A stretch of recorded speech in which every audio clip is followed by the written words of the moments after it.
Primeira pergunta, sim ou não, se possível.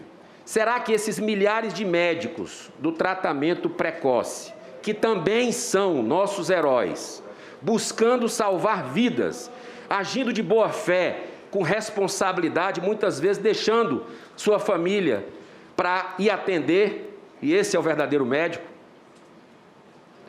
com respaldo do Conselho Federal de Medicina, do Código de Ética de Nota Técnica do Ministério da Saúde e dos principais e dos princípios do Tratado de Helsinki, que neste ponto da busca de tratamentos continua aceito em todo o mundo, devem ser chamados de charlatões, criminalizados ou censurados, como tem ocorrido até nessa CPI? Bom, eu vou responder então as suas perguntas e depois eu faço comentários sobre a sua fala introdutória, se for possível, senador. Eu reconheço o sacrifício e o esforço de todos os meus colegas, mas, infelizmente, também reconheço a falta de informação que eles têm para embasar esse tipo de situação que foi repassado ao senhor, com todo o respeito do mundo. Existem revisões sistemáticas importantíssimas de um grupo, por exemplo, chamado Cochrane, que fala exatamente sobre os tratamentos todos que têm sido analisados. Veja bem, ninguém está deixando de analisar nenhuma saída.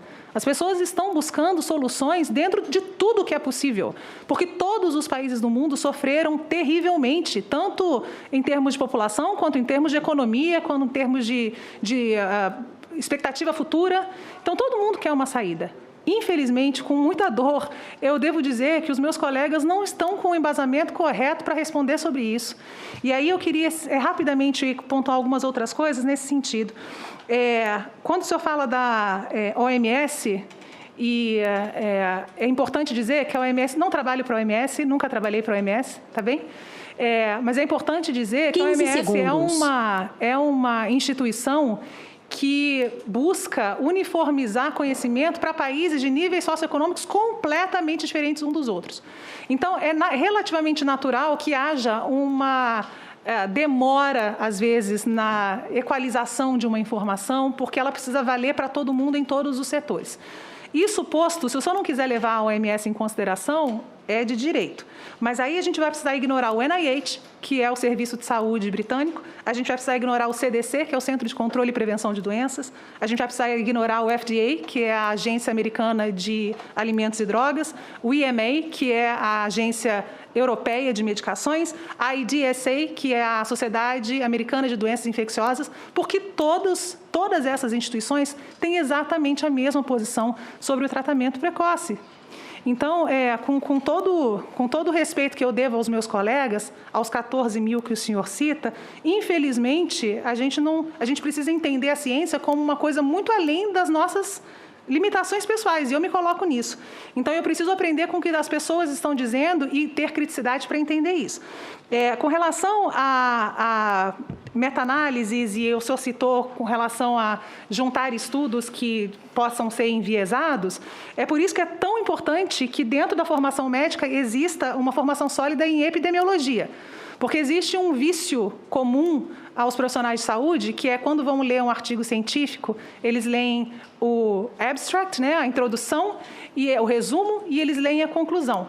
Não leem a metodologia, que é a coisa mais importante que existe no artigo científico, porque é só através dela que a gente consegue entender se existe algum tipo de viés, se existe algum tipo de fator de confundimento que às vezes não foi nem percebido pelo próprio autor. Não estou dizendo que tenha sido por má fé. Às vezes nem foi percebido, e é assim que a gente cresce, analisando trabalhos uns dos outros. Sobre a hidroxicloroquina, eu só queria deixar uma coisa clara, que é o seguinte: ninguém demoniza a cloroquina ou a hidroxicloroquina. Ninguém demoniza nenhuma medicação. O que a gente precisa ter claro é que essas medicações, elas têm o seu valor quando bem indicadas, na dose correta, para o paciente que pode utilizá-las. O uso off-label, ele existe e ele é parte da medicina, mas ele, não, de novo, precisa estar limitado por fatores que são muito claros e que são aqueles mesmos que eu citei com relação à autonomia médica. Conjunto de evidências sobre isso, a plausibilidade teórica, a ética e a responsabilização. O profissional tem direito de prescrever se ele quiser, mas ele precisa ser responsabilizado, e isso é para qualquer circunstância, sobre os resultados daquilo que ele faz. O que eu quero dizer com isso? Eu quero dizer que, se eu prescrevo qualquer coisa para o meu paciente e ele ficar bom, eu digo que eu sou o máximo. 15 Mas segundos. se ele morre, foi porque Deus quis. E não pode ser assim. Então, eu só queria deixar isso claro também. Sobre a toxicidade... O Tamiflu e o AZT também, na época, eram combatidos e... O Tamiflu apareceu também como uma situação off-label, mas é um antiviral, senador. Ele é um antiviral. Então, existia uma plausibilidade teórica muito maior para o uso dele do que qualquer outra coisa. Eu não peguei uma outra medicação completamente alheia e aí resolvi que eu ia usar para aquela patologia. Então, o que eu quero dizer é que a gente faz as coisas, em situações de risco, a gente arrisca, e eu considero absolutamente natural que lá no começo da pandemia, a gente tenha tentado todas essas coisas. O mundo inteiro tentou isso, mas insistir, depois de um ano de pandemia e de evidências acumuladas, dezenas de revisões sistemáticas, estudos bem feitos, randomizados, controlados, de qualidade, porque você pode randomizar e controlar porcaria, mas assim, tudo muito bem feito, que a gente insista em algo que infelizmente não tem valor e, pior do que isso, pode vulnerabilizar as pessoas.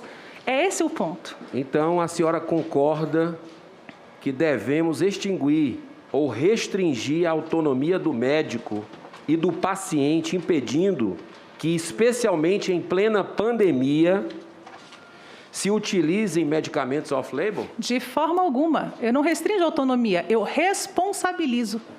É simples. Não é restrição de autonomia. O médico tem direito de utilizar o conhecimento dele e prescrever da maneira como ele considerar correto. Tá certo?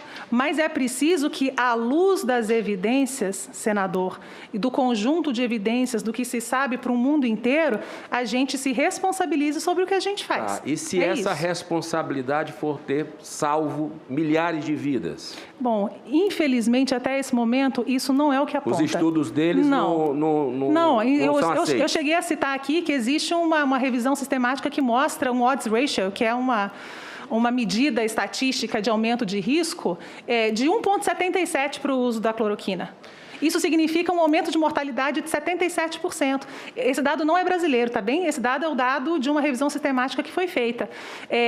O que a gente precisa é providenciar essas evidências e aí olhar os caminhos que a gente tem, senador. Se a gente olha para um caminho que é absolutamente combatido no mundo inteiro, e o senhor citou a Índia, eu não acho que esse seja o melhor dos exemplos para a gente citar. A Índia teve uma primeira resposta que foi excepcional e não foi baseada na medicação. Foi baseada numa restrição importante de mobilização de uma população que tem, por definição, um processo migratório dentro do país que é muito grande. Tá. Então, quando esse processo migratório ele foi cessado, ele teve uma resposta à pandemia. Depois houve um relaxamento das medidas na Índia e a gente viu que houve também a emergência da variante. Essa conjuntura que levou o país onde ele está.